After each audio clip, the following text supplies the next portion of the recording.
Okay, another environmental friendly approach to agriculture is called conservation agriculture. We have now used regenerative agriculture as a method. We mentioned organic agriculture, and there is conservation agriculture.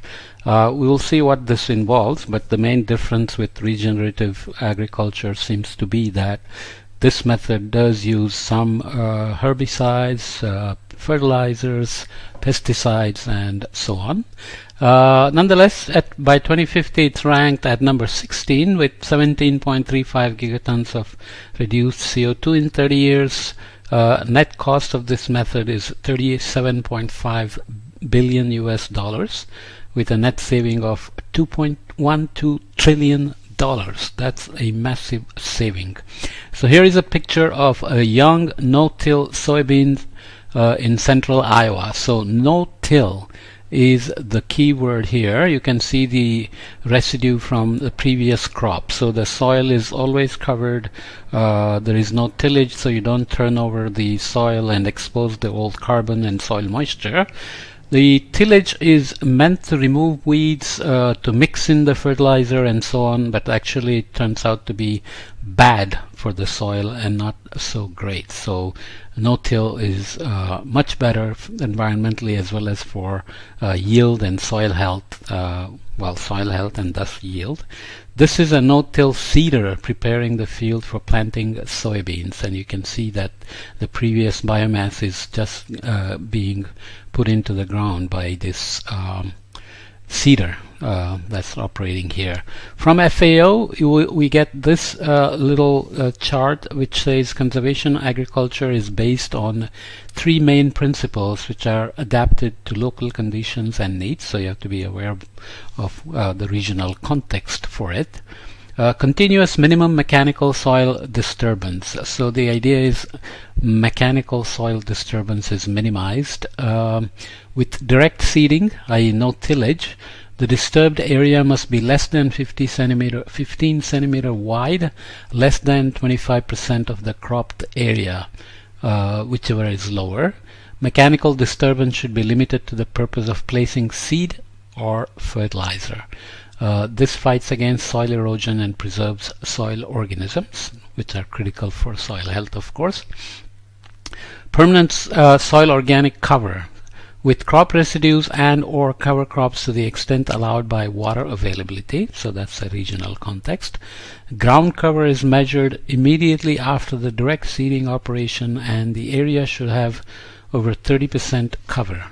This allows the retention of a protective layer of vegetation on the soil surface to suppress weeds, protect the soil from impact of weather, and avoid soil compaction, which happens when you have mechanized operations on the soil. So the idea of having cover crops and vegetation is to basically crowd out the weeds. The weeds love to take over space that's left vacant. Species diversification through varied crop sequences and associations involving at least 3 different crops. A well-designed crop rotation promotes good soil structure, fosters a diverse range of soil flora and fauna that contribute to nutrient cycling and plant nutrition, and prevents phytosanitary diseases.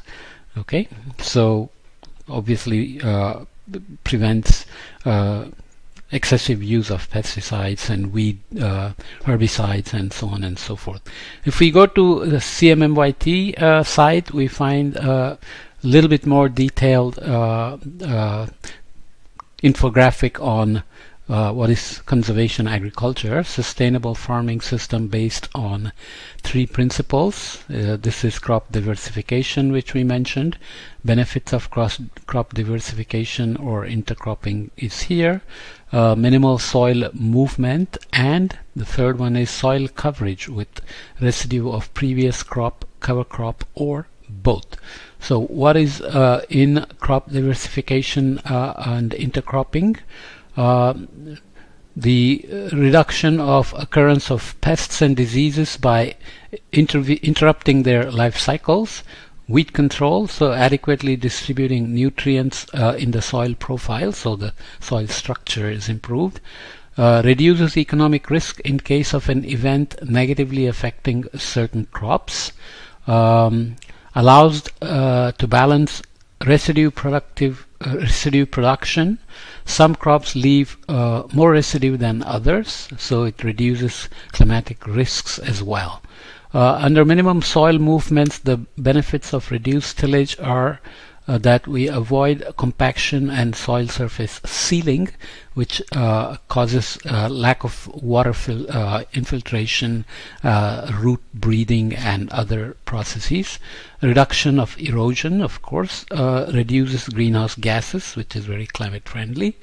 Improves soil fertility and structure, increases biological activity and soil organic matter, always important, so carbon content will go up, so water holding capacity, nitrogen fixation, microbial life, everything improves.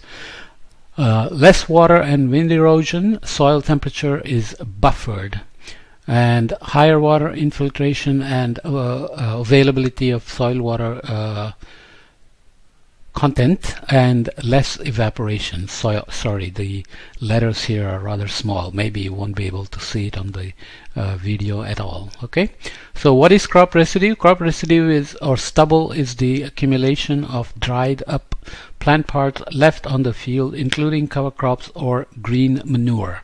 Okay, so use of fertilizers, manure, or pesticides is the difference that distinguishes regenerative agriculture from conservation agriculture. Anyways, coming to impacts. Based on historic growth on large farming operations, our analysis projects the total area under conservation agriculture will continue growing from 177 million acres to peak at 1 billion acres by 2035 already. Don't have to wait till 2050.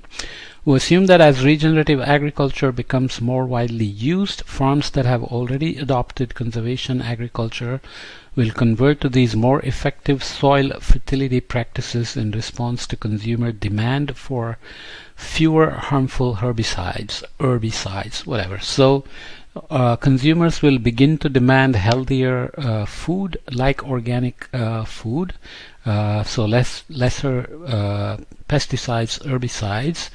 The benefits of that conservation are counted by the regenerative agriculture solution, so there is that overlap. Nonetheless, conservation agriculture offers significant benefits in the interim while full regenerative agriculture is adopted.